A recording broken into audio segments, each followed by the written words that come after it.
नमस्कार शेतकरी बांधवांनो, आजच्या या विशेष वेबिनारमध्ये आपल्या सगळ्यांचं स्वागत.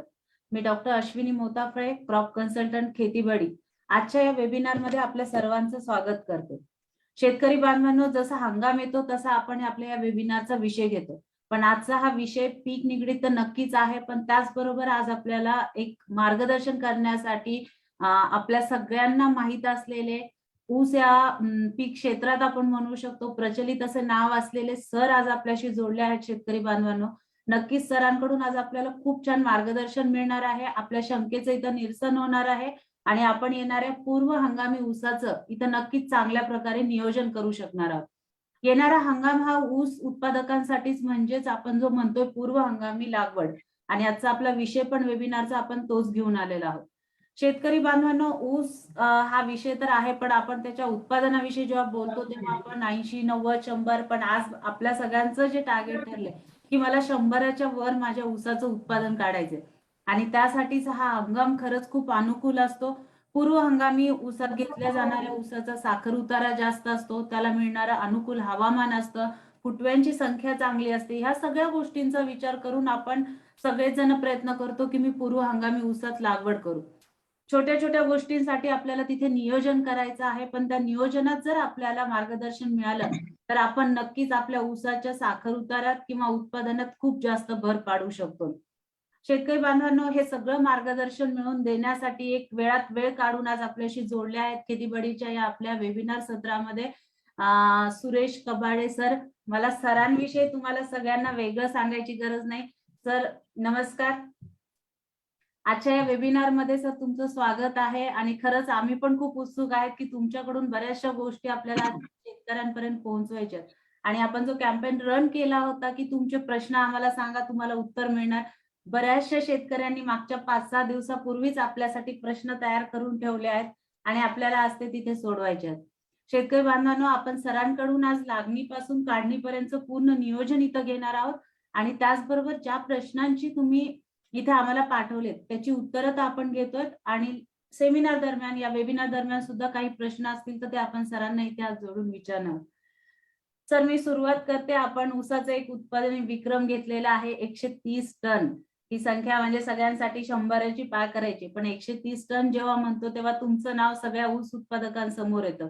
आज महाराष्ट्रातच नाही तर महाराष्ट्राच्या वेगवेगळ्या बाहेर किंवा भारतभर तुम्ही मार्गदर्शन करताय की ऊसाची लागण कशी करायची. बरेचसे सत्र आपण घेतलेले आहेत.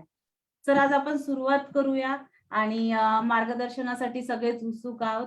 सरांचे काही चित्र आहेत आपल्याजवळ, ते पण मी तुमच्यासोबत शेअर करणार आहे. आणि सरांना मी सुरुवात करते पहिल्या प्रश्नापासून सर, की आता सगळीकडे लागणची तयारी चालू आहे. लागवड करायची म्हणलं की सगळ्यात महत्वाचं असतं की जमिनीची आपल्याला तयारी करून ठेवावी लागते, मशागत करावी लागते. तर मी पहिल्या प्रश्नापासून सुरुवात करते की सर, लागण कशी करायची किंवा आपल्याला जमीन थोडक्यात कशी तयार करायची. आणि पहिल्या शेतकऱ्याचं मी नाव पण इथं घेते ज्याने प्रश्न पाठवला, ते अंबादास रोकडे म्हणून शेतकरी आहेत. त्यांनी विचारलं होतं की जमीन तर तयार कशी करायची, आणि त्याचबरोबर चोपण आणि शारपड जमीन आहे त्यांची, तर त्याचा पोत सुधारण्यासाठी काय केलं पाहिजे. चांगला प्रश्न आहे. सर्वात महत्वाचं म्हणजे चोपण आणि क्षारपड जमीन असेल तर त्या जमिनीमध्ये आपण हिरवळीच्या खताचा वापर केला पाहिजे. तसेच निचरा पाईप प्रणालीचा वापर केला पाहिजे. तुमचे पाचट त्याच्यामध्ये गाडलं पाहिजे. तर अशा पद्धतीनं जर आपण केलं तर चोपण क्षारपड जमिनीमध्ये सुद्धा चांगले उत्पादन मिळत आहे. आज आमच्या गावातील काही प्रगतशील शेतकऱ्यांनी जे क्षारपड जमीन आहे त्याच्यामध्ये निचरा प्रणाली वापरून सुरुवात केल्यानंतर आज अतिशय चांगल्या पद्धतीने त्याचे रिझल्ट मिळत आहेत.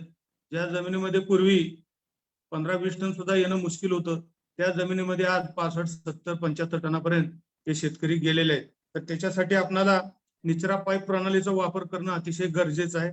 त्याचबरोबर हिरवळीच्या खताचा वापर केला पाहिजे, सल्फरचा वापर केला पाहिजे, आणि पाचट सुद्धा आपण त्याच्यामध्ये गाडलं पाहिजे. नक्कीच रोकडे साहेब, तुमचं उत्तर मिळालं असेल, आणि आय थिंक तुम्ही जॉईन पण केला वेबिनार. तर शेतकरी बांधवांनो, जसं पूर्वी मशागत करायची सुरुवातीची सरांनी सांगितलं की क्षारपड जमिनीसाठी या सगळ्यांचा आपल्याला इथे वापर करायचा आहे. सर, आता आपण आत्ताच विषय काढला की जमीन तयार करायची आहे, क्षारफळ असल्यावर आपल्याला पाचटामध्ये मिक्स करायचंय. पण ऊसामध्ये आपल्याला पाचट व्यवस्थापन हा एक खूप महत्वाचा मुद्दा आहे. बरेचसे शेतकरी करतात, काही करत नाहीत, किंवा मग ते पाचट व्यवस्थापन कशा प्रकारे केलं पाहिजे आणि त्यावेळेस काय काळजी घेतली पाहिजे? आता 65 जर आपण अलीकडं म्हणजे पूर्वीपासून बरेचसे शेतकरी 65 जाळत असतात. तर वैयक्तिक मी गेली 15 वर्ष झाली 65 जाळलेले नाही. 65 जाळण्याआधी जमिनीचा पीएच भरपूर प्रमाणात वाढलेला होता. त्याचबरोबर ऑर्गॅनिक कार्बन सुद्धा अगदी चिंताजनक पातळीवरती आलेला होता. तर आज ह्या 15 वर्षानंतर जे चित्र आहे ते अतिशय आशादायक आहे. आज आपल्या जमिनीचा पीएच हा 7.5 पर्यंत आलेला आहे खाली. आणि ऑर्गॅनिक कार्बन हे 2 वर्ष मग ज्यावेळी मी माती परीक्षण केलं होतं त्यावेळी 1.5 पर्यंत होता. आता सध्या मला वाटतं त्याच्यापेक्षा जास्त वाढलेला असेल. तर 65 हे आपण जाळलं नसलं पाहिजे. तर त्यासाठी आपणाला ऊस तुटून गेल्यानंतर त्याला काय करायचंय तर मशीनच्या सहाय्याने त्याचे बारीक तुकडे करायचे. ह्याच्यामध्ये सुद्धा 2 पद्धती आहेत. आता एक पद्धत म्हणजे दुष्काळी भाग असेल जिथं पाण्याची कमतरता आहे त्या ठिकाणी 65 मशीनच्या सहाय्याने बारीक तुकडे करून सरीमध्ये दाबून सरीमध्ये घ्यायचं ते.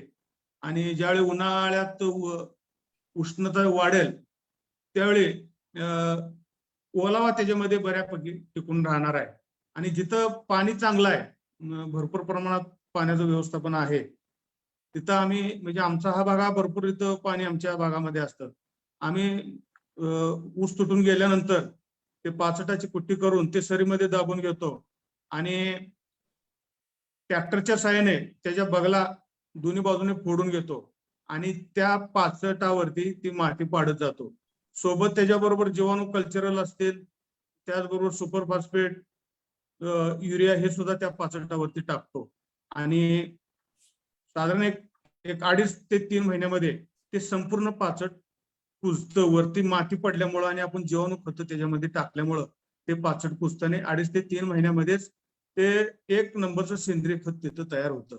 तर ह्या 2 पद्धती आहेत. ह्या दोन्ही पद्धतीचा तुम्ही तुमच्या पाण्याचं तुमचा भाग कुठला आहे त्या पद्धतीने त्याच्यामध्ये तुम्ही बदल करू शकता. अच्छा. तसं म्हणजे पाचट व्यवस्थापन आपण जसं बोललो की जमिनीचा सामू ज्याला पीएच म्हणतो, हो हा तर खूप बॅलन्स करतो. म्हणजे जरी तुमची जमिनीमध्ये पीएच जास्त असू द्या तर तो नियंत्रित करण्यासाठी एक ठराविक लेवलवर आणण्यासाठी पाचट हे खूप महत्वाचं आहे. हो आणि तुम्ही जसा मुद्दा सांगितला की आधी खूप ट्रेंड होता की पाचट जाळल्या जाताना, आणि बऱ्याच ठिकाणी तसंच होतं. पण ते योग्यरित्या कुजवणं, जसं तुम्ही सांगितलं बगला फोडून सरीत हे करायचं, त्या पद्धतीने जर तो कुजवला तर नक्कीच त्याचं व्यवस्थापन हे चांगल्या प्रकारे होतं. हो आणि सर, अजून एक मुद्दा सांगितला तुम्ही की सेंद्रिय कर्बाचा, म्हणजे हो सेंद्रिय कर्ब वाढवण्यासाठी सुद्धा तुम्हाला पाचट खूप मदत करणार आहे कुजलेलं. बरोबर. नक्कीच. तर शेतकरी बांधवांनो, पाचट व्यवस्थापन हे वेळीच करा आणि जमिनीचा पोत सुधारण्यासाठी आपल्याला नक्कीच, सरांनी जसं सांगितलं 15 वर्षानंतर सरांना हा एक्सपिरियन्स आलाय. हळूहळू एका ह्याच्यात तो बदल होणार नाहीये. तो आपल्याला घडवून आणण्यासाठी व्यवस्थापन हे दरवर्षी करून आपल्याला ते करायचं आहे. आणि नक्कीच सर, प्रत्येक ठिकाणीच्या पाण्याची पण गुणवत्ता वेगळी असते आणि जमीन पण वेगळी आहे. त्यामुळे हो शेतकऱ्यांना ह्या दोन्ही गोष्टी लक्षात घ्या. सर, माती परीक्षणाबद्दल म्हणजे कसं तुमचं आहे की प्रत्येक वेळी लागणच्या आधी करून आपल्याला करायचं आहे? माती परीक्षण करायचं असेल तर ऊस तुटून गेल्यानंतर ज्यावेळी आपली पहिली नांगरट करतो त्यावेळी माती परीक्षण करणं गरजेचं आहे. तुम्ही जर शेणखत वगैरे शेतामध्ये टाकून जर माती परीक्षण केला तर आपल्याला पाहिजे त्या पद्धतीनं करेक्ट त्याचा रिपोर्ट येत नाही. त्यामुळे माती परीक्षण करत असताना आपण त्याच्यामध्ये सेंद्रिय खतं किंवा रासायनिक खतं वगैरे हे टाकण्याआधी आपण ते माती परीक्षण करणं गरजेचं आहे. माती परीक्षण करत असताना सुद्धा आपल्या जमिनीमध्ये सुद्धा एकाच जमिनीमध्ये 3, 4, 5 प्रकार वेगवेगळे असतात. काही ठिकाणी तिथंच हलकी जमीन असते, थोडी साईडला थोडी गाळवट जमीन असते, काही ठिकाणी खडकाळ जमीन असते. तर अशा जेवढे प्रकार आहेत तेवढ्या सगळ्या ठिकाणाहून आपण व्ही आकारामध्ये माती घ्यायची आणि ते सगळे 4-5 कोपऱ्यातील सगळे जमिनीतील जे आपण माती घेतलेलं आहे ते एकत्र करायचे आणि नंतर त्याचे 4 भाग करून त्यातील एक भाग आपण माती परीक्षणाला द्यायचे. आता माती परीक्षण केल्यामुळे काय कळतं की की सर्वात महत्वाचं म्हणजे आपल्या जमिनीचं पीएच किती आहे कळतं. त्याचबरोबर ऑर्गॅनिक कार्बन किती आहे ते कळतं आणि त्यानुसार आपल्याला पुढील खताचं व्यवस्थापन करता येतं किंवा जे त्याला ऑर्गॅनिक कार्बन कमी पडलेलं असेल तर त्याला वाढवण्यासाठी काय करायला पाहिजे हे कळतं. त्याचबरोबर खताची मात्रा म्हणजे तुमच्या जमिनीमध्ये नत्राचे प्रमाण किती आहे, स्फुरद किती आहे, पालाश किती आहे, त्याचबरोबर मायक्रोन्यूट्रन्सचे प्रमाण किती आहे आणि ते पाहून त्यानुसार मग आपल्याला ते शेड्यूल करेक्ट करता येतं. जे जमिनीला जे गरज आहे ते माती परीक्षण केल्यामुळं ते आपल्याला देणं शक्य होतं. तर माती परीक्षण करणं सुद्धा हे अतिशय गरजेचं आहे. नक्कीच. तर शेतकरी बांधवांनो, लागणीच्या वेळेस माती परीक्षण करून घ्या, जमिनीची गुणवत्ता जाणा आणि त्यानंतरच खत किंवा अन्नद्रव्यांची मात्रा आपल्या जमिनीला द्या. सर, आपण जो कॅम्पेन रन केला त्यातल्या बऱ्याचशा शेतकऱ्यांचा एक कॉमन प्रश्न होता आणि तो होता की वाणांविषयी. मी शेतकरी बांधवांनो, सगळ्यांची नाव नाही घेत, एक थोडेसे नावं इथं आहेत. कैलास बगल म्हणून होते, नाविद काझी, सचिन महाडिक, संजय साळुंके आणि शिवप्रसाद, असं 5 ते 6 शेतकऱ्यांनी प्रश्न विचारलाय की 8005, 10001, 434, 86,032 ही वेगवेगळी आपली जी ऊसाची वाहनं आहेत त्यापैकी निवड कशी करावी याबद्दल मार्गदर्शन करावं. आणि त्याचबरोबरचा सोबतचाच प्रश्न आहे की संतोष गोडपे यांचा की 8005 ही जी वाण आहे हिचा 3ऱ्या वर्षी खोडवा चांगला येतो का? तर काही शेतकऱ्यांनी आपल्याला ह्यापैकी वाणांबद्दल आपल्याला सांगायचंय आणि ह्यांचा प्रश्न आहे की खोडवा चांगला येतो का? सर, ह्याबद्दल आम्हाला मार्गदर्शन करा. आता आमच्या ह्या भागामध्ये म्हणाल तर 86-0 शिवाय आम्ही दुसरी कुठली व्हरायटी पूर्व हंगाम असू दे, सुरू असू दे किंवा आडसाली ऊस असू दे, कारण आतापर्यंत जे उत्पादन चांगले मिळाले, लागणीचं असेल, खोडव्याचं असेल, ते सर्व 86-0 ह्या वाणापासून मिळालेले आहेत. तसेच ह्याचा फायदा कारखान्याला सुद्धा होतो, त्यांना रिकव्हरी चांगली मिळते. त्यामुळे वैयक्तिक आमच्या भागामध्ये तर 86-0-32 शिवाय दुसरं वाण आम्ही लावत नाही. आणि पूर्व हंगामामध्ये सुद्धा काही शेतकरी 86-0-32 या वाणापासून जवळजवळ 75 ते 80 टनापर्यंत उत्पादन घेतलेलं आहे. परंतु काही भागाला जसं की मराठवाड्यामध्ये 8005 जास्त घेतात, 10,001 घेतात. तर ही सुद्धा ज्या त्या भागानुसार त्याचा कसा परफॉर्मन्स आहे हे पाहून त्याने लावायला हरकत नाही. 265 सुद्धा चालतं. तर ह्याच्यामध्ये सगळ्यात सरस म्हणाल तर 86-0-32 आहे. फक्त 86-0-32 आपल्याला चांगल्या क्वालिटीचं बियाणं मिळालं पाहिजे. तर ह्या कुठल्याच वाहनाला ते ऐकत नाही. आणि खोडवा ठेवायचा म्हणाल तर 2 खोडवा ठेवायचा का 3 ठेवायचा? तर माझ्या मते आपणाला जर कमीत कमी 40 टन एकरी जर उत्पादन जोपर्यंत मिळतं तोपर्यंत ते पिकं आपण ठेवण्यास हरकत नाही. परंतु अलीकडल्या काळामध्ये काय होतं की हुमणीचा प्रादुर्भाव जास्त होतो, विशेषतः खोडवा पिकामध्ये. आणि मग जर आपण निडवा 3रं पीक सुद्धा ठेवलो तर त्याच्यामध्ये तर जास्त प्रमाणात हुमणीचा प्रादुर्भाव होऊ शकतो. तर हे सगळं आपल्याला नियंत्रण करणं शक्य असेल आणि उत्पादन जर तुम्ही 40 टनाच्या वरती निघत असेल तर 3रं सुद्धा पीक आपण घेऊ शकतो. तर शेतकरी बांधवांनो, सरांनी एक मुद्दा सांगितलाय की तुमच्या एरियामध्ये किंवा क्षेत्रात जे वाण जास्त अनुकूल आहे, उत्पादन कसं देतं. पण त्याचबरोबर सरांनी 86-0-32 या वाणाची शिफारस केलेली आहे आणि खोडव्याचं जरा सरांनी सांगितलं त्या पद्धतीने आपण ते खोडवा घ्यायचा किंवा नाही हे ठरवू शकतो. सर, लागण करायची पूर्वी जसं आपण म्हणलो की दर्जेदार बियाणे तर आपण घेतोच आहोत, पण प्रत्येक बियाणं असू द्या, कुठल्याही पिकाचं बी असू द्या किंवा बियाणे आहेत, आपण इथं सीड्स वापरतो, तर त्याच्यासाठी प्रक्रिया करणं महत्वाचं आहे. तर आपण ऊसातल्या ह्या वाणासाठी कुठली आधी प्रक्रिया आपण केली पाहिजे? हे शेतातले सरांच्याच आपल्याजवळ शेतकरी बांधवांना फोटो आहे, तर सर आपण इथं कशाचा नेमका वापर केला पाहिजे? लागण करताना बीज प्रक्रिया करणं अतिशय गरजेचं आहे. बरेचसे शेतकरी बीज प्रक्रिया करत नाहीत. बीज प्रक्रिया केल्यामुळं खवले कीड असेल, पिठे ढेकून असेल, जे सुरुवातीच्या काळात येतात, त्याचबरोबर जमिनीतून येणाऱ्या बुरशीजन्य रोगाचा आपण वेळेस अटकाव करू शकतो. तर आपल्याला बीज प्रक्रिया करणं सुद्धा अतिशय गरजेचं आहे. तर त्यासाठी आपण 20% क्लोरो एका लिटरला 2 मिली आणि 22 टन एका लिटरला 1.5 ते 2 ग्रॅम या प्रमाणामध्ये आपण वापरू शकता. फक्त बीज प्रक्रिया करत असताना शेतकरी काय करतात की जास्त काळ त्याच्यामध्ये बियाणं ठेवत नाहीत. साधारण फक्त बुडवायचं आणि बाहेर काढायचं. 1 मिनिट सुद्धा त्याच्यामध्ये ठेवत नाही. तर तसं केलं तर काय आपल्याला त्या बीज प्रक्रियेचा उपयोग होणार नाही. तर कमीत कमी आपण 10 ते 15 मिनिटं जर त्याच्यामध्ये बियाणं बुडवून ठेवला तर आपल्याला अपेक्षित ज्या कारणासाठी आपण बीज प्रक्रिया करतो त्याचा रिझल्ट येत असतो. तर बीज प्रक्रिया करत असताना ह्या गोष्टीची शेतकरी बंधूंनी नोंद घ्यावी. नक्कीच. तर शेतकरी बांधवांनो, बीज प्रक्रिया तर करायचीच आहे, पण ती करताना सरांनी सांगितलं की जसं क्लोरोचं उदाहरण दिलंय त्याचा वापर करायचा आणि बियाणे हे ठराविक काळापर्यंत त्याच्यात बुडवून ठेवायचे. त्यानंतरच आपल्याला तिथे त्याचा रिझल्ट येऊ शकतो. सर, मी पुढच्या प्रश्नाकडे जाते की जसं आपल्याला माहितीये की ऊस लागणच्या वेगवेगळ्या पद्धती आहेत. त्यामध्ये एक डोळा पद्धत आहे किंवा 2 डोळा आहे किंवा रोपांची लागवड करतो. तर शेतकऱ्यांचा प्रश्न होता की रोपांनी लागण करायची आहे का बेने वापरायची आहे? आणि त्यानंतर शिवप्रसाद मिटकर म्हणून यांनी विचारलं होतं की 3.5 फूटची सरी मारून जोड ओळ पद्धतीने लावणं योग्य राहील का? आणि सुरेश शिंगरे यांनी विचारलंय की रोप लागण करायची की कांडी लागण? म्हणजे शेतकऱ्यांना थोडी समज आहे की त्यांनी रोपाचा वापर करायचा आहे की कांडीचा, आणि त्याचबरोबर आपण पुढे पण जाणार आहोत की लागवड पद्धतीत कसं. सर, इथे काय आपण सांगू इच्छिता? लागणीच्या 3 पद्धती आहेत. म्हणजे एक तर रोप लागण, दुसरी 1 डोळा पद्धत आणि 2 डोळा पद्धत. बरोबर. तर ज्यांना रोप लागण करायचं आहे त्यांनी चांगल्या क्वालिटीचं बियाणं वापरून ते ऊस ट्रेमध्ये चांगल्या पद्धतीनं भरून ते बियाणं वापरण्यास हरकत नाही. आणि जे तुम्ही रोप वापरणार आहे ते किमान एक 60च्या ट्रे मधला रोप असावं. 70च्या कपामध्ये जर ती रोपं असतील तर त्याला साईज थोडी लहान येते. 60च्या कपामध्ये जर तुम्ही तयार केला तर येणारा तो जो कोंब असतो तो सुद्धा चांगला सणसणीत आणि जाड असतो. तर रोप लागण करत असताना एवढं लक्षात ठेवायचं की 60च्या कपामध्ये आपण रोप तयार केली पाहिजे. आणि रोप लावत असताना बरेचसे शेतकरी काय होतं, रोप लावून करत असताना काही चुका होत असतात त्याच्यामध्ये.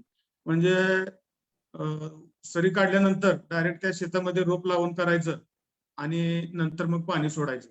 ह्या पद्धतीनं काय होतं की तुम्ही रोप ज्यावेळी लावता जमिनीमध्ये ओलावा अजिबात नसतो आणि मग उन्हाचा शॉक बसून रोप कोमजू लागतात, म्हणजे वाळायला सुरुवात होते. त्यामुळे रोप लावत असताना एक तर आपल्याला वरचा थोडा भाग कट करावा आणि जमीन वाळलेली असल्यामुळं जे रोप लावता ते जमिनीशी व्यवस्थित प्रेस होत नाही. रोप लावत असताना जमिनीशी एकदम घट्ट असे प्रेस झालं पाहिजे तर ते रोप चांगल्या पद्धतीनं डेव्हलप होतं. तर त्यासाठी आपल्याला जर रोप लावण करायचं असेल तर सुरुवातीला पहिल्यांदा पाणी द्यायचं त्या शेतामध्ये आणि साधारण वापसा आल्यानंतर मग आपण काय 1.5-2 फूट अंतर जे काय अंतरावर लागण करणार असाल त्या अंतरावरती मार्किंग करा. आणि त्या ठिकाणी रोप लावत असताना ओल असल्यामुळं ज्यावेळी तुम्ही रोप पायाने दाबता त्यावेळी चांगल्या पद्धतीनं जमिनीमध्ये घट्ट पकडलं जातं आणि ते रोप मग लवकर सेट होतात. फक्त रोप लावण करत असताना सुरुवातीला रासायनिक खतं टाकू नका. जर सुरुवातीला आपण रासायनिक खतं टाकली तर काही वेळा ते कवळ्या मुळांना शॉक बसून रोप हे कम्प्लीट वाळून जातं. तर हे गोष्ट आपण लक्षात ठेवलं पाहिजे. आणि रोप लावत असताना वरचा भाग कट करायचा आणि मग हे सर्व रोप लावल्यानंतर लगेच तुम्ही मागं पाणी त्याला सोडून द्यायचं, म्हणजे ते रोप चांगलं सेट होतं.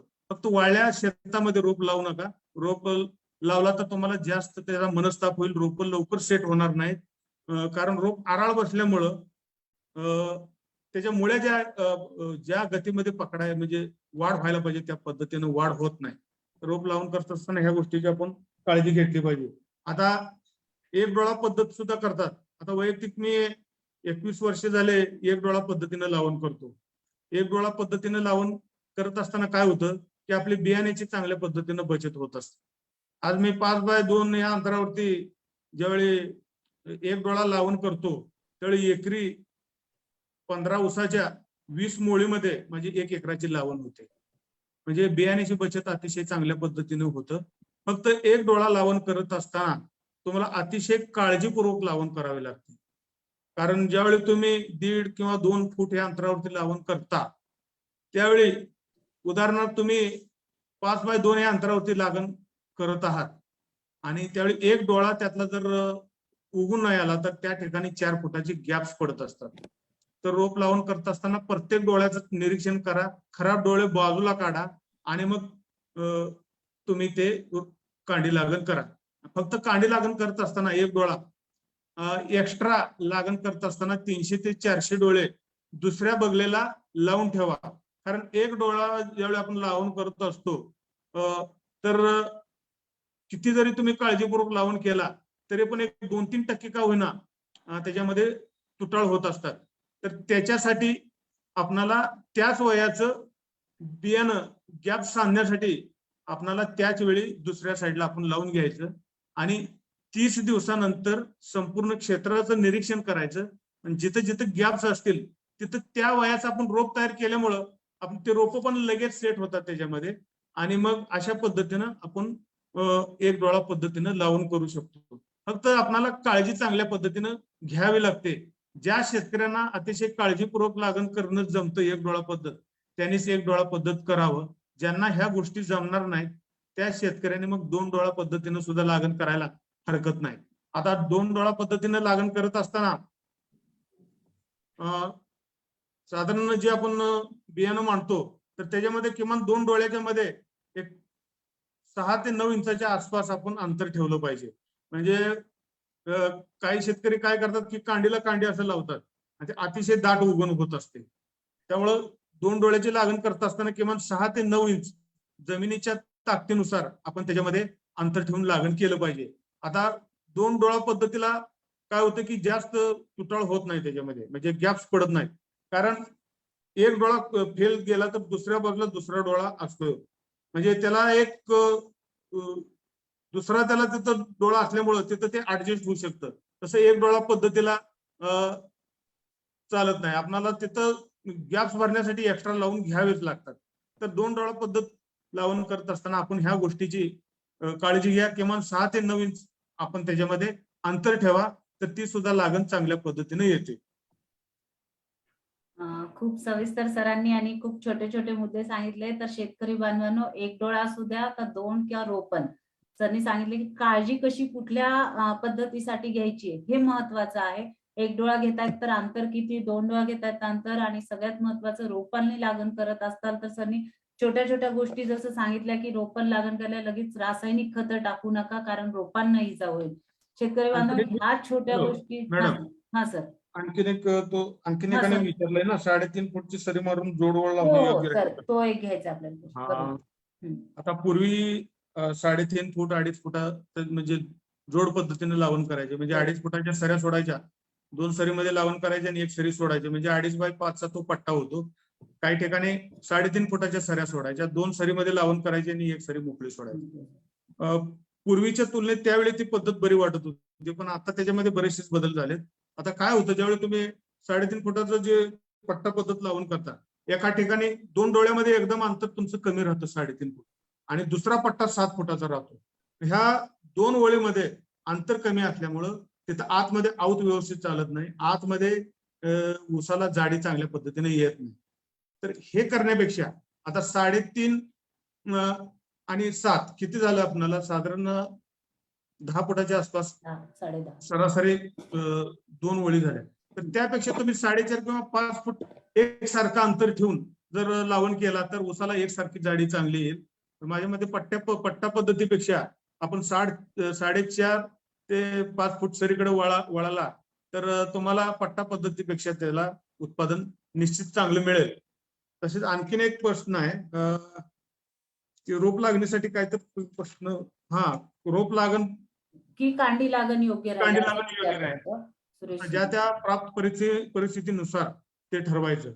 ज्यांना व्यवस्थित स्वतः तिथं त्या शेतामध्ये जाणं शक्य नाही, मॅनेजमेंट व्यवस्थित करणं शक्य नाही, त्या शेतकऱ्यांनी रोप लावून करावं.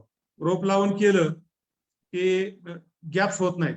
फक्त जे सुरुवातीला मी सांगितलं त्या पद्धतीने तुम्ही रोप लावून केला तर काही त्याच्यामध्ये आपणाला अडचण येत नाही. आणि रोप लावून केल्यामुळे काय फायदा होतो की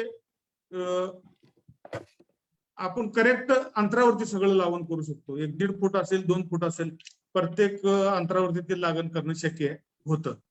आणि कांडी लागण असेल तर भरपूर आम्ही शेतकऱ्यांना सांगतो की तुम्ही मार्किंग करून लावून करा. प्रत्येक 2 डोळ्यामध्ये कांडी लावून करत असताना एकसारखं अंतर ठेवा. परंतु ते त्यांना त्यावेळी ते शक्य होत नाही. तर ज्यांना व्यवस्थित जर लागण करायचं असेल तर रोप लागण सुद्धा हा चांगला पर्याय आहे. रोप लागण चांगल्या जमिनीमध्ये बी करू शकता. जिथं पाणी साठतं, ज्या जमिनीमध्ये सातत्यानं तुटळ होत असतं, म्हणजे पाणी दिल्यानंतर 15-15 दिवस वापसा येत नाही, लागण केल्यानंतर कांडी लागण केल्यानंतर पाणी जास्त झाल्यामुळे तुटाळ होण्याचा संभव असतो, अशा जमिनीमध्ये सुद्धा तुम्ही रोप लावून करू शकता. आता काही शेतकरी रोप लावून जसं करतात त्याच पद्धतीनं कांडी लागण एक डोळा लावून सुद्धा अगदी सुपेरियर चांगलं करतात. परंतु हे शेतकरी कसं करतात त्यावर हे सर्व अवलंबून आहे. माझ्या मते सर्व ह्या पद्धती ह्या चांगल्याच आहेत.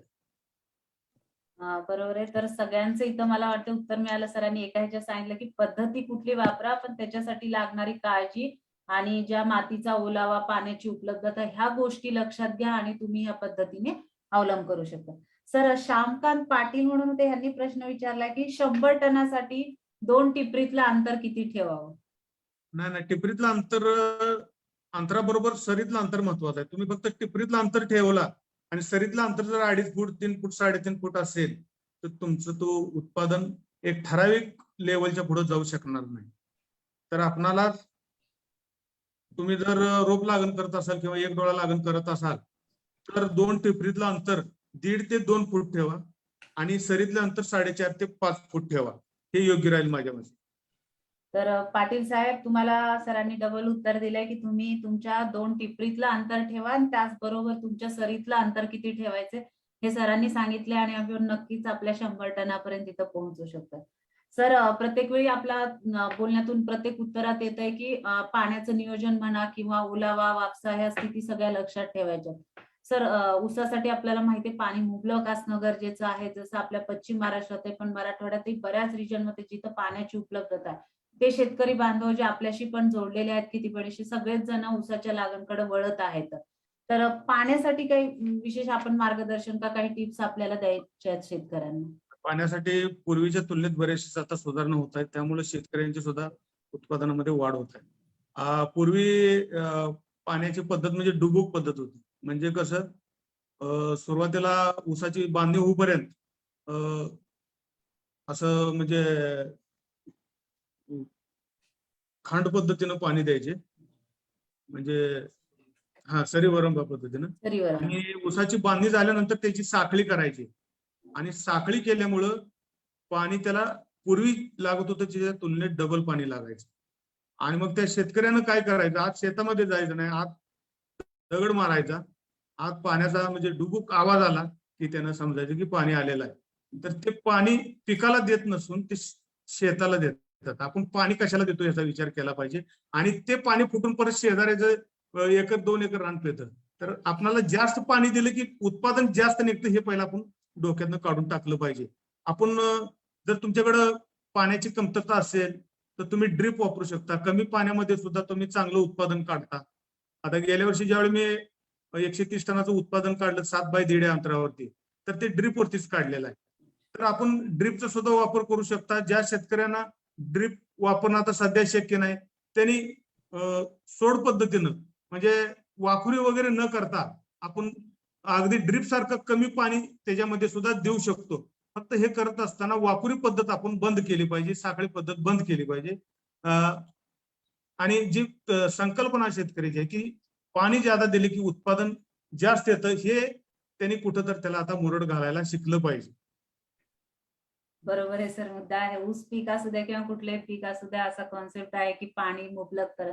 तसं नाहीये. तर शेतकरी बांधवांनो, पिकाची अवस्था, त्याची गरज किती आहे हे सगळं ध्यानात घेऊन आणि जसं सगळीकडे सर म्हटले तसं ड्रीपचा सर खरंच दिवसेंदिवस शेतकऱ्यांना त्याचं महत्व चालून आपण छोट्या पिकापासून किंवा नगदी पीक सगळीकडे शेतकरी बांधव हे ह्या ठिबक सिंचनाकडे आज आपला वळलेला आहे.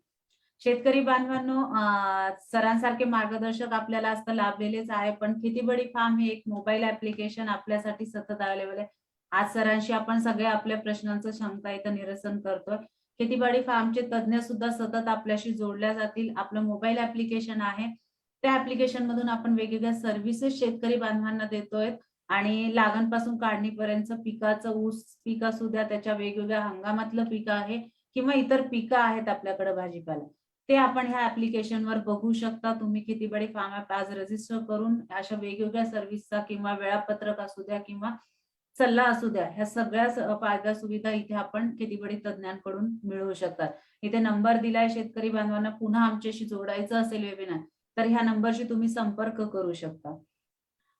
सर, हे तर महत्वाचं आपण बघितलं. मी परत सरांकडे येते. शेतकरी बांधव बरेच प्रश्न विचारतात. तर खतांविषयी खूप जास्त आपण म्हणू शकतो संवेदनशील असतो. जसं पिकाला खताच्या बाबतीत आवश्यकता आहे, गरज आहे, पण प्रत्येक शेतकऱ्यामध्ये पण खत म्हणलं की एक असतो, तो त्या तयारीत लागतो, खतं खरेदी करतो. हंगाम आला की त्या गडबडीत असतो. आपण कृषी सुविधा केंद्र बघतो, तिथे लाईन लागले. हा सगळा खेळ आहे खतांचा. पण खरंच प्रत्येक पिकाला किती गरज आहे, कुठल्या हंगामात किती खतं लागतात, तर आपल्या या पूर्व हंगामी ऊसासाठी मी विचारू इच्छिते की आपण बेसल डोस किंवा खताची जी लागणीपासूनची जी सुरुवात आहे ती आम्हाला इथे शेतकरी बांधवांना आपण सांगावी थोडक्यात, की कसं खतांचं नियोजन करायचं. आता बेसल डोस देत असताना जर कांडी लागण असेल तर सुरुवातीला देणं गरजेचं असतं. त्याच्यामध्ये मग एकरी 2 पोती DAP आणि 1 पोटॅश आपणाला सुरुवातीला द्यायचं आहे. फक्त हे देत असताना आपणाला हे खतं वरती टाकायचे नाहीत, तर आपणाला तिथं चळ मारून त्याच्यामध्ये खत टाकून ते आपण मातीआड करायचं आहे. आणि जर रोप लागण असेल तर सुरुवातीच्या काळामध्ये म्हणजे रोप लावताना आपणाला खतं द्यायची नाहीत. आता मगाशी मी सांगितलं त्या पद्धतीनं सुरुवातीला जर आपण खतं दिली रोप लावून करते वेळी तर त्या रोपांना शॉक बसू शकतो. तर रोप लागण ज्यावेळी तुम्ही करता त्यावेळी रोप लावण केल्यानंतर साधारण 15 ते 20 दिवसांनी ज्यावेळी रोप सेट होतात, आता ह्या चित्रामध्ये जसं दिसतं हे सुद्धा रोप लावूनच आहे. रोप लावून करून साधारण 15 ते 20 दिवसांनी आपण साईडला चळ मारलेला आहे आणि त्याच्यामध्ये खत टाकून परत ते बुजवायचं काम चालू आहे. तर बेसल डोस हा सुरुवातीला देणं अतिशय गरजेचं आहे पिकाच्या वाढीसाठी. बरोबर आहे. सर, ह्या बेसल डोस सोबत आपल्याला माहिती आहे आपल्या डोक्यात युरिया येतं, DAP येतं, म्हणजे जिथून आपण NPK म्हणतोय त्याची उपलब्धता करून देतो. पण पिकाला सूक्ष्म अन्नद्रव्यांची पण तेवढीच गरज असते. त्याच्या वेगवेगळ्या जशा अवस्था येतात वाढीच्या, त्याची कमतरताही बऱ्याच वेळा आपल्याला पानांमध्ये, पिकांच्या खोडामध्ये दिसून येते. तर सूक्ष्म अन्नद्रव्य आपण कोणती वापरायची आणि त्याचं कसं इथे नियोजन करायचं? आता सूक्ष्म अन्नद्रव्य वापरत असताना zinc, ferrous, magnesium, manganese, boron, silicon, अलीकडल्या काळात सिलिकॉनचा सुद्धा वापर ऊसाला गरजेचा हे सिद्ध झालेला आहे. पूर्वी फक्त भात शेतीपुरतं त्याचा वापर करत होते लोक. तर आता आपणाला सूक्ष्म अन्नद्रव्य वापर करत असताना फक्त ते कुठल्या माध्यमातून द्यायचं, तर ते शेणखताच्या माध्यमातून देऊ शकता किंवा इतर जी सेंद्रिय खत आहेत त्याच्यामध्ये हे सर्व zinc, ferrous, magnesium, manganese, boron, silicon, त्याच्याबरोबर सल्फर, हे सर्व घटक आपण त्या सेंद्रिय खतामध्ये मिक्स करायचे आणि त्याच्यामध्ये एक 8 दिवस ते मिक्स करून आपण जर ते ऊस पिकाला दिलो तर एक चिलेटेड फॉर्म तयार होतो त्याचं, आणि जे आपण सूक्ष्म अन्नद्रव्य देतो ते चांगल्या पद्धतीनं त्या पिकाला लागू होतात. आता काही वेळा जमिनीच्या प्रकारानुसार सुद्धा त्याच्यामध्ये बदल करणं गरजेचं असतं. काही वेळा झिंक, फेरसची जर कमतरता जास्त असेल तर आपल्याला त्या जमिनीमध्ये सूक्ष्म अन्नद्रव्याबरोबर चिलेटेड झिंक, चिलेटेड फेरस आणि मॅग्नेशियम ह्यांची सुद्धा आपल्याला त्याचे फवारण्या देणं गरजेचं असतं. नक्कीच. तर शेतकरी बांधवांनो, बेसल डोस आणि त्याचबरोबर ही सगळी जी सूक्ष्म अन्नद्रव्ये आहेत, चिलेटेड सूक्ष्म अन्नद्रव्ये, आपल्याला माहिती आहे की बाजारात फेरस सल्फेट असू द्या, मॅग्नीज, बोरॉन, ही वेगवेगळ्या ट्रेड नेमने बाजारात उपलब्ध आहेत. आपण चांगल्या गुणवत्तेची आणि आपल्या माती परीक्षणानुसार आपण तिथे त्याचं नियोजन करा. शेतकरी बांधवांनो, तुमचे अजून काही प्रश्न असतील तर कमेंट बॉक्समध्ये लिहा. आपण जसं वेबिनार आपला हे संपेल तर लगेच आपण ते प्रश्न घेऊयात. इथे तुम्ही बघू शकता की शेतात चर कुदून सुद्धा आपल्याला खते इथे टाकता येतात. सर, 2 शेतकऱ्यांचा प्रश्न आणि आपल्यासाठी पण महत्वाचा आहे की पीक संरक्षण. पिकाची जशी लागण होते किंवा सुरुवातीपासून आपण बेणे प्रक्रिया करतो आणि लागण झाल्यानंतर आपल्याला प्रादुर्भाव दिसून येतो ते वेगवेगळ्या प्रकारच्या किडीचा आणि रोगाचा. ऊस म्हटलं की आपल्या डोक्यात येतो हुमणी ही येते किंवा खोडकिडा आहे, अशा वेगवेगळ्या किडी आणि रोग येतात. दिलीप माळी यांनी प्रश्न केला होता की त्यांनी 1 महिन्यापूर्वी लागण केली होती, तर ते विचारतायत की मी आळवणी कोणती करू? आणि त्याचबरोबर निखिल चौगुले यांचा आधीच आपल्याला प्रश्न आला होता की कांडीला खोडकीड लागते आहे, याचं नियंत्रण कसं करावं? तर सर थोडक्यात आपल्या ह्या दोन्ही शेतकरी बांधवांना आपल्याला उत्तर द्यायचे आणि पीक संरक्षण विषयी आपण काय सांगतात? आता ते आळवणी 1 महिन्यानंतर म्हणतात. शक्यतो हा. आळवणी आपण ऊस पिकाला सुरुवातीच्या कांडी लागण केली असेल तर पहिली आळवणी गन्ना मास्टरची पहिल्या 10 दिवसाला कांडी लागण केल्यापासून आणि दुसरी आळवणी लागण केल्यापासून 20 ते 25 दिवसांनी देणे गरजेचं आहे. त्यामुळं ऊसाची उगवण चांगल्या पद्धतीने होते, पांढऱ्या मुळ्याची वाढ होते आणि येणारा जो कोंब आहे, ऊसाचं जे अंकुर आहे ते चांगलं जाडजूड निघतं आणि जर्मिनेशन चांगल्या पद्धतीने होतं. तरी पण काय हरकत नाही, 1 महिना झाला असेल तरी पण त्यांनी गन्ना मास्टरच्या जर 2 आळवण्या ते आता सुरुवातीच्या टप्प्यामध्ये केल्या तर त्यांना निश्चित त्याच्यामध्ये फायदा होईल. त्यानंतर परत त्याच्यामध्ये 3 फवारण्या सुद्धा आहेत. त्याच्यामध्ये फुटवा वाढीसाठी बोनस म्हणून जे प्रॉडक्ट आहे त्याचा सुद्धा त्यांनी वापर करावा. त्यानंतर इतर जे 2 फवारण्या आहेत त्याच्यामुळे पानाची जाडी असेल, येणाऱ्या फुटव्याची जाडी असेल, हे सुद्धा चांगल्या पद्धतीनं होते. तर आपणाला जे आळवणी द्यायचे आहे ते सुरुवातीला जर दिलं तर अतिशय चांगलं होईल आपलं. तर चौगुले साहेब आणि माळी साहेब सरांनी सांगितलं तसं आपल्याला प्रतिबंधात्मक उपाय म्हणून पीक संरक्षणाचा विचार केला पाहिजे. लागण झाल्यापासून शेतकरी बांधवांना तुम्ही जैविक उत्पादनं जी आहेत वेगवेगळ्या प्रकारची, त्याच्यामध्ये आपल्याला माहिती आहे बॅसिलस आहे, ट्रायकोडर्मा आहे, अशा वेगवेगळ्या उत्पादनाची, जैविक उत्पादनाची आपण सुरुवातीपासूनच आपल्या वेळापत्रकामध्ये आळवणी करू शकता. जसं सरांनी सांगितलं गन्ना मास्टरचा वापर करायचा आहे, त्याचबरोबर आर्याबायोलाईटचं आपल्याकडे प्रोटेक्टम आहे, ट्रायकोपेम आहे, बॅसिप्रो आहे, अशी वेगवेगळी उत्पादनं आहेत की जी तुम्ही सुरुवातीपासून आळवणीद्वारे ऊस पिकासाठी जर वापरली तर नक्कीच ऊसासारख्या पिकात येणारा हुमणी असू द्या, खोडकीड असू द्या, ह्याचं आपण सुरुवातीपासून नियोजन करू शकतो. आणि एकदा जर प्रादुर्भाव वाढतोय तर त्यानंतर आपण जैविक उत्पादनासह रसायनांचा आपल्या वेळापत्रकामध्ये वापर करून घेऊ शकता. आणखीन 1-2 प्रश्न तुम्ही हा सर घेतोय, आपण घेतोय. हा, तर अजून 2 प्रश्न आपल्याला होते की उत्तम गायकवाड सरांनी विचारला होता आपल्याला की कोल्हापूर सारख्या भागात निसर्ग व पावसाळा यामुळे शेतकऱ्यांना 100 टन टार्गेट पूर्ण करता येत नाही. तर याबाबत तुम्हाला काय वाटतं, असं सरांचा प्रश्न आहे आपल्याला. सांगतो, पण 1-2 आपले प्रश्न राहिलेले आहेत. निखिल चौगुले यांचा प्रश्न आहे की घेतला सर मी, कांडीला कांडीला खोडकीड लागते, याची नियंत्रण कसं करायचं. हो. तर आपण सुरुवातीपासून जर 4 टप्प्यात क्लोरोट्रानिलेप्रोल जे फटेरा या नावाने मिळतं, त्याचं जर 4 टप्प्यामध्ये जर आपण 4-4 किलो प्रमाणे जर टाकला तर चांगल्या पद्धतीने त्याचं नियंत्रण होतं. खोडकिडीचं नियंत्रण केलं तर जवळजवळ एकरी आपण 22 ते 23% ऊसाच्या उत्पादनामध्ये आपण वाढ होऊ शकते. तर खोडकिडीचं नियंत्रण करणं सुद्धा अतिशय गरजेचं आहे. तसेच ऊस पिकात किडी आणि रोगाचा प्रादुर्भाव होऊ नये म्हणून तुम्ही सुरुवातीपासून काय प्रतिबंध करता, हा एक प्रश्न आहे.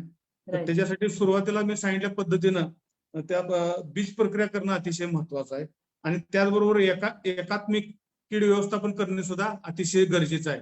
हे सर्व केला ज्या त्यावेळी तर आपणाला रोग किडीचं सुद्धा आपण चांगल्या पद्धतीनं नियंत्रण आणू शकतो. आता तो दुसरा प्रश्न विचारतो. आता सर आपल्याला प्रश्न घेऊ आपण. ह्याच्या आधी 2 प्रश्न आले होते आपल्याला. मी जसं आता सांगितलं की कोल्हापूर सारख्या भागात त्यांचं म्हणणं की 100 टनाचं टार्गेट येत नाही, मग त्याला हे हवामान वातावरण अनुकूल नाहीये. तुम्ही याबाबत काय तुमचं मत मांडणार? आता जिथं आता आडसाली ऊस तर मुख्यतः आता पूर्वी ऑगस्ट महिन्यामध्ये करायचं, आता जुलै महिन्यामध्ये करतात, आता जून महिन्यामध्ये सुद्धा आडसाली ऊस करत आहेत. तर ज्या भागामध्ये प्रमाणापेक्षा जर जास्त पाऊस होत असेल तर तिथं त्या शेतकऱ्यांनी आडसाली ऊस करू नये आणि तुमचं जे 100 टनाचं जे उत्पादन आहे जवळजवळ आडसालीलाच ते शक्य होतं.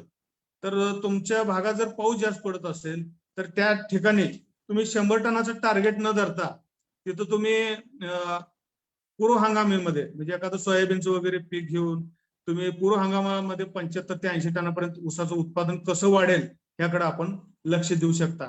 कारण बरेचसे शेतकरी आता आमच्या पूर्व हंगामामध्ये सुद्धा 75 ते 80 टनापर्यंत गेलेले आहेत. पावसाळ्याच्या दिवसामध्ये जिथं पाऊस जास्त पडतो तिथं जर समजा जास्त प्रमाणात पाऊस मातला तर आडसाली ऊसाला पाणी साठून एक तर त्याचे वाढ व्यवस्थित होत नाही, रोग किडीचा प्रादुर्भाव भरपूर प्रमाणात रोग कीड भरपूर प्रमाणात वाढ होते, फुटवे व्यवस्थित निघत नाहीत आणि नंतर तो पोका बोंगाला सुद्धा बळी पडतो. तर पाणी जास्त जिथं असेल जास्त पाऊस जास्त प्रदेश असेल त्या ठिकाणी शक्यतो करून त्यांनी आडसाली ऊसाचं नियोजन करू नये आणि तिथे 100 टनाचं टार्गेट हे होऊ शकणार नाही. तर तुम्हाला 100 टन नसेल तर किमान 80 टनापर्यंत जाऊ शकता. व्यवस्थित जर योग्य व्यवस्थापन केला पूर्व हंगामाला तर आपण 75-80 टनापर्यंत जाऊ शकतो. नक्कीच. तर गायकवाड साहेब सरांनी उत्तर आपल्याला दिलं आहे की पावसाळ्यात जसं आपण म्हणतो ना की पीक वाढीस म्हणतो, पण त्याचबरोबर त्याला खूप हवामानाला रोग आणि किडींसाठी पोषक वातावरण तयार होतं आणि ते आपल्या पिकाचं तिथं उत्पादनामध्ये घट करून आणतं. सर आपण FB चे क्वेश्चन घेऊ. त्याच्या आधी तुम्हाला एक प्रश्न विचारते की आपण तर 100 क्रॉस केली, 130 पर्यंत आपण मागच्या वर्षी उत्पादन घेतलंय. तुम्ही ऊसासाठी भविष्यात अजून पुढं कसं स्वतःसाठी हे करताय की जेणेकरून आम्हाला शेतकऱ्यांना यातून अजून प्रेरणा मिळेल की शेतकरी त्यातून त्यांचं उत्पादन वाढवतील? आता सध्या आमच्या लागणीमध्ये 130 टनापर्यंत आता उच्चांक झालेला आहे. खोडवामध्ये 120 टन मिळालेला आहे. परंतु पूर्व हंगाम व खोडवा पिकामध्ये जास्तीत जास्त उत्पादन कसे वाढेल यासाठी सध्या प्रयत्न सुरू आहेत. नक्कीच. सर शेतकरी बांधवांनो, इथे आपण आता सरांच्या कडून मार्गदर्शन घेतले. आपल्या मेन टॉपिक्स आहेत. आता लाईव्ह सर काही प्रश्न आलेत आपल्याला शेतकरी बांधवाचे, आपण ते घेऊयात. तर सगळ्यात पहिले मी सुरुवात करते. सागर गुळवे यांचा प्रश्न आला होता की सर पाचोळा कुजवण्यासाठी जीवाणू कल्चर कुठले वापरावे? डिकम्पोजर मिळतात ते वापरा की तुम्ही. पाचट पुस्तक आहे ना. तर सागर साहेब, बाजारामध्ये डिकम्पोजिंग कल्चर म्हणून मिळतं. त्याच्यात वेगवेगळे बॅक्टेरिया असतात की जे विघटन करण्यासाठी वापरले जातात. ते तुम्ही कुठल्याही कंपनीचं तिथे वापरून त्याचं विघटन करून घेऊ शकता पाचोळ्याचं. सर एक बापू गोडके म्हणून त्यांचा प्रश्न होता की त्यांनी हार्वेस्टर मशीनने तोडणी झाली आहे त्यांची आणि त्यांनी ठरवलं की पाचट कुजवावे, बुंध्यावरील पाचट सारावे का तसेच ठेवावे, उगवण होईल का चांगली? ते पाचट तसंच ठेवू नका. पाचट ते खाली सरीमध्ये दाबा आणि जर त्या मशीननं हार्वेस्टिंग चांगल्या म्हणजे ओल वगैरे नसताना जर झालेलं असेल तर खोडावा सुद्धा चांगले फुटेल, काय अडचण येणार नाही. पाचट वरती ठेवू नका, ते तसेच खाली सरीमध्ये ओढून घेतलं पाहिजे त्यांनी. ठीक आहे. तर सर परत सागरनीच सरांनी एक प्रश्न विचारला होता की सरांनी आधीच उत्तर दिलं आहे गुळवे साहेबांचं की सेंद्रिय कर्ब वाढवण्यासाठी काय करावे? सरांनी जसं सुरुवातीला सांगितलं सर की पाचट व्यवस्थापन, बरोबर आहे? हो. तर त्यांना आपण ते वाढवू शकतो. पवन गोरे यांचा प्रश्न आहे की खोडवा व्यवस्थापन कसे करावे? आता खोडवा एक पीक असं आहे की आपणाला त्याचा खर्च बराचसाच कमी असतो. कारण मशागतीचा खर्च नसतो, लावणीचा खर्च नसतो, सगळं शेतात उपलब्ध असतं. फक्त आपल्याला खताचे डोसेस योग्य वेळी आणि रोग किडीचं योग्य वेळी नियंत्रण इतकंच काम असतं. परंतु लागणीला जितकं आपण लक्ष देतो तितकं खोडवा पिकाला आपण लक्ष देत नाही. तर खोडव्या पिकाला सुद्धा आपण वेळच्या वेळी खताचे डोसेस वेगवेगळ्या टप्प्यावर जे गरजेचं आहे ते सगळे मात्याड व्यवस्थित करून टाकला तर खोडव्या पिकामध्ये सुद्धा उत्पादन चांगलं वाढतं. आता वैयक्तिक माझा खोडव्यामध्ये जे नोव्हेंबरमध्ये खोडवा तुटतो साधारण 65 ते 75 टनाच्या आसपास ते उत्पादन त्याचं निघतं. आणि जो बियाण्याला माझा ऊस तुटतो जून महिन्यामध्ये तो आडसाली ऊसा एवढे दिवस त्याला मिळतात. तर त्याच्यामध्ये मला 120 टनापर्यंत उत्पादन मिळालेलं आहे. तर खोडवा सुद्धा आपल्याला जर व्यवस्थित त्याचं व्यवस्थापन केला तर खोडव्याचं सुद्धा उत्पादन चांगलं मिळतं आणि त्याचा खर्च अतिशय कमी असतो. समजा तुम्हाला लागणीला जर 70,000 खर्च येत असेल तर 25-30 हजारामध्येच आपल्याला त्याचं व्यवस्थापन करणं शक्य आहे. खोडव्यामध्ये सुद्धा दुर्लक्ष करू नका. लागणीला जितकं तुम्ही लक्ष देता पहिल्या पिकाला तितकंच लक्ष त्या जर पिकाला दिला तर खोडव्यामध्ये सुद्धा उत्पादन हे चांगलं मिळतं. नक्कीच सर. बऱ्याच शेतकऱ्यांनी आता आपल्याला लाईव्ह पण दिलीप पाटील साहेब म्हणून आहेत, त्यांनी पण परत आपल्याला पाचट फुटी जी आहे ती कुजवण्यासाठी काय करावे हा प्रश्न विचारलाय आपल्याला परत. आणि त्यांनीच विचारले की पूर्व हंगामी ऊसासाठी लागवडीचे नियोजन कसे करावे? तर पाटील साहेब आपला हा वेबिनार त्यासाठीच होता की पूर्व लागवडीचं नियोजन कसं करायचं. सरांनी आपल्याला सुरुवातीपासून सांगितलंय की बेसल खतांचा डोस कसा घ्यायचा, लागवड पद्धत कशी घ्यायची. सरांनी आता आपल्या ह्या वेबिनार थ्रू मिळाले. शेतकरी बांधवांनो, परत प्रश्न असतील तर वेबिनार तुम्ही लाईव्ह आहे तो फेसबुकच्याच पेजवर आहे, परत बघू शकता. सर इथे आता आपण जे सांगितलं त्याच्या व्यतिरिक्त आपण पाटील साहेबांना काही सांगू इच्छिता का? आता सर्वात महत्वाचं म्हणजे ऊस तुटल्यानंतर पाचट पेटवलं नसलं पाहिजे. एक तर पाचट पेटवत असलं तर ते बंद केलं पाहिजे. फक्त पाचट पेटवणं जरी बंद केलं तरी तुमचं 8 ते 10 टन ऊसाच्या उत्पादनामध्ये वाढ होणार आहे. फक्त ते पाचटाचं व्यवस्थापन चांगल्या पद्धतीनं करा. पाचट त्या मशीनच्या साहाय्याने बारीक तुकडे करा, त्याची तिसरीमध्ये दाबून घ्या, साईडला बगला मारून त्याच्यावरती माती पाडा, त्याच्यावरती जीवाणू कल्चरल टाका. 2-2.5 महिन्यामध्ये ते पाचट कुजून जाईल आणि 1 नंबरचं सेंद्रिय खत तुम्हाला उपलब्ध होईल. जर तुमचं कमी पाण्याचा जर प्रदेश असेल तर तिथं आपण बगला वगैरे मारायची काही गरज नाही. तिथं पाचट आहे तसं ठेवा आच्छादनासाठी. म्हणजे त्या ठिकाणी जर पाण्याची कमतरता असेल तर थोडं पाणी जरी लांबलं तरी ते पीक सहन करेल. कारण पाचट ठेवल्यामुळे आत ओलावा राहतो. तर तुमचे कुठल्या भागात म्हणजे तुमच्या पाण्याची कशी उपलब्धता आहे त्यानुसार ह्या पाचटामध्ये थोडं बदल केला पाहिजे. तर पाटील साहेब इथं तुम्हाला उत्तर मिळालं असेल. सर संतोष डोबे म्हणून आहे, त्यांनी प्रश्न काय विचारलेला की लागणीमध्ये आपण 5 बाय 1.5 फूट याप्रमाणे 10 स्क्वेअर फुटावर 45 ऊस निवडतो. त्याप्रमाणेच खोडवा ऊसामध्ये पण असं करणं आवश्यक आहे का? हो, संख्या नियंत्रण हे सगळ्यात महत्वाचं आहे. मी आता गेली 15 वर्ष झाली संख्या नियंत्रण करतो. आणि आता काही लोकांना त्याचं महत्व कळायला आलंय ना, आता सध्या करत आहेत.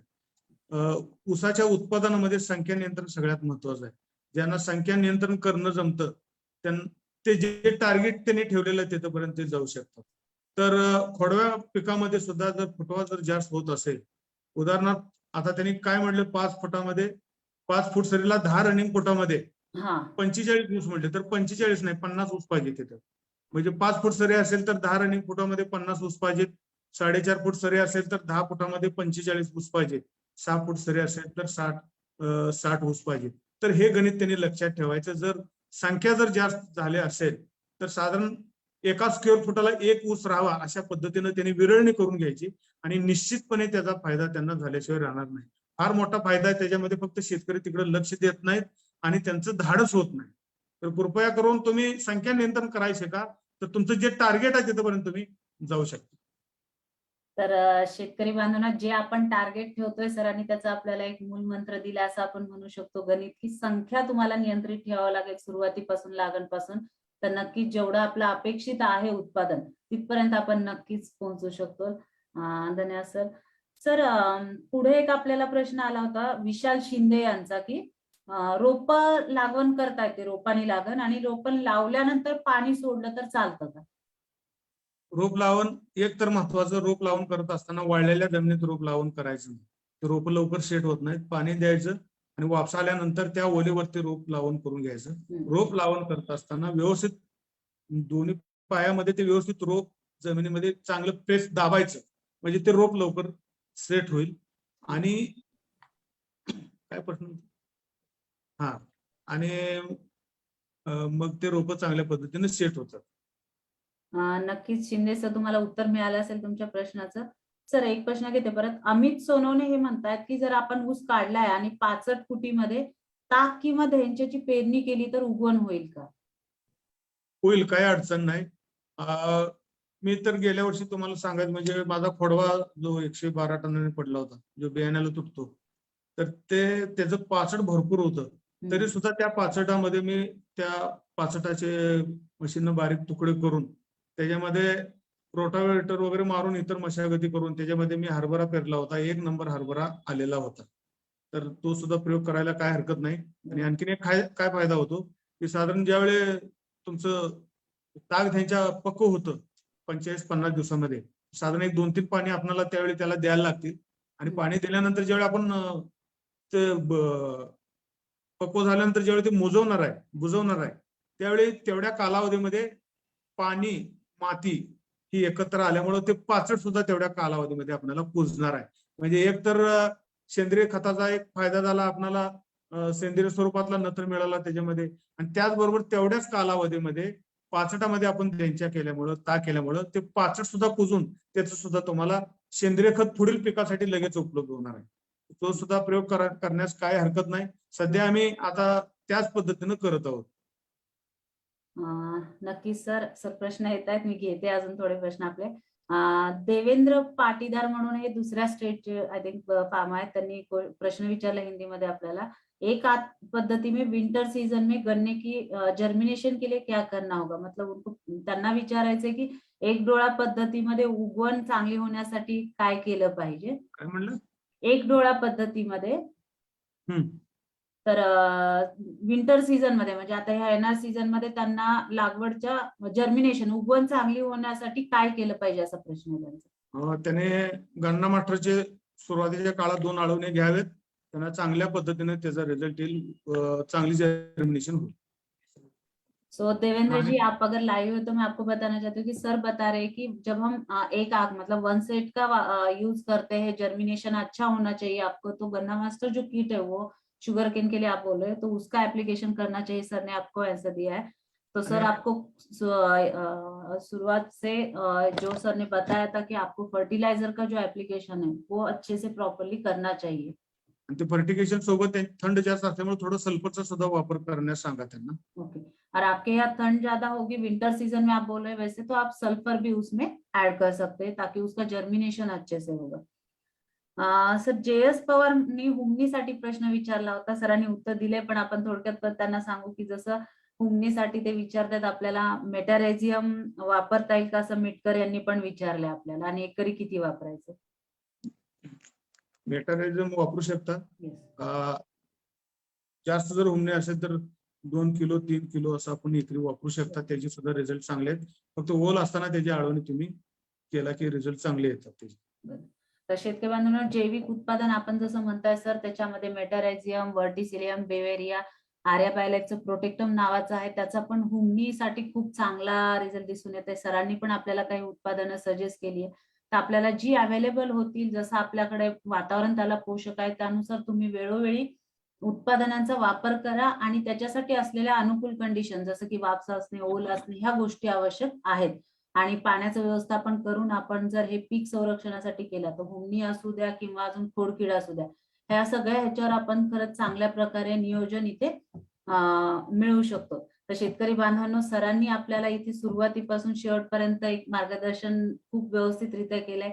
होय, आम्ही शेतकऱ्यांची ही मित्र टीम आहे, आणि सरांनी जसं आपल्याला लागण पासून काढणीपर्यंत छोट्या छोट्या गोष्टी पूर्व हंगामीसाठी सांगितल्या, त्या आपण इथे अवलंबल्या, तर आपण जिथे आता लागण चालू आहे, मग तो कोल्हापूर बेल्ट असो, सांगली असो किंवा महाराष्ट्रातला कुठलाही, जे आपले शेतकरी जोडलेले आहेत आपल्याशी, त्यांनी या गोष्टींचा अवलंब केला तर नक्कीच त्यांचं पण उत्पादन आपण विक्रमी घेऊ शकतो, आणि सरांना आपण त्याचा रिझल्ट पण देऊ शकतो.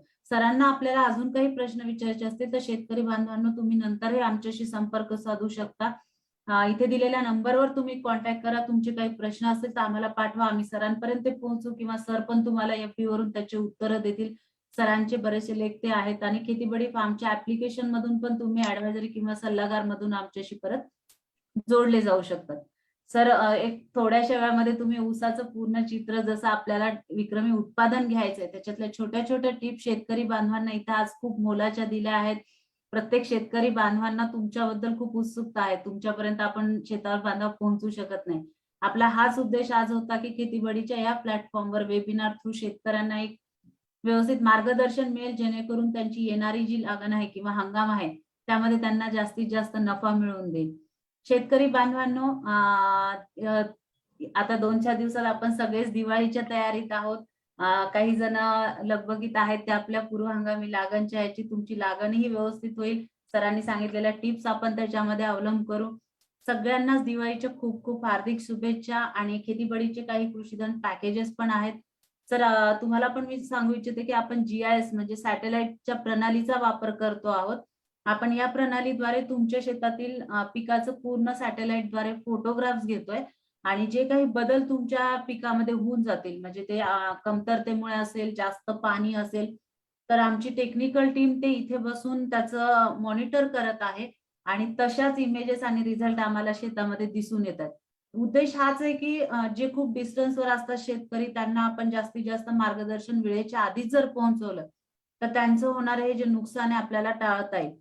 तर GIS प्रणाली ही वेगवेगळ्या क्षेत्रात जशी वापरतोय, तशी आपण ही आता आपल्या ऍप्लिकेशन थ्रूद्वारे इथं पाठवतोय. तुम्हाला फक्त तुमच्या शेतातून तुमच्या ह्याचं लाईव्ह लोकेशन पाठवायचंय. तर शेतकरी बांधवांनो, तुमचं कुठलंही पीक असू द्या, ऊस किंवा तुम्ही कुठलं आंतरपीक घेताय किंवा इतर पिकं घेताय, त्याच्याशी आपल्याला ह्या जीएसचा प्रणालीचा नक्कीच फायदा करून घेता येईल. हळदीसारख्या पिकात आम्हाला ह्याचा खूप चांगला रिझल्ट आजच्या तारखेला मिळालेला पण आहे. आपण वेगवेगळ्या ह्याच्यामध्ये पण ह्याचा वापर करणार आहोत. तर तुम्ही ही सगळी सुविधा शेतकरी बांधवांनो खेतीवाडी फार्म सोबत घेऊ शकता. सरांसारखे सगळे प्रगतशील शेतकरी आपल्याशी जोडलेले आहेत, तज्ञ आहेत. आपण वेळोवेळी त्यांच्याकडूनही मार्गदर्शन घेत असतो. तर मी परत एकदा तुम्हाला खूप खूप आभार मानते की तुम्ही आज खेतीबाडीसाठी तुमचा वेळ दिलात. शेतकरी बांधवांना एवढं छान मार्गदर्शन मिळालं आणि त्यांच्या समस्येचं प्रश्नांचे इथे उत्तर सगळ्या शेतकरी बांधवांचे मिळालं. शेतकरी बांधवांनो काही जणांची उत्तरं राहिले असतील तर कृपया आपला जो वेळेचा थोडासा हे आहे, आपण परत सरांशी एकदा जोडूया पुढच्या ह्याच्यामध्ये प्रयत्न करू. सरांच्या टायमिंगनुसार आपण तो घेऊन अजून एखादा सेशन घेऊ जेणेकरून आपल्याला बाकीच्या शेतकऱ्यांचे काही प्रश्न असतील तर ते घेता येतील. तर तुम्हालाही खेतीबाडीच्या टीम तर्फे दिवाळीच्या खूप साऱ्या शुभेच्छा आणि धन्यवाद. तुम्ही आज खेतीबाडीच्या या प्लॅटफॉर्मवर आपलं मार्गदर्शन केल्याबद्दल. नमस्कार. नमस्कार शेतकरी बांधवांनो.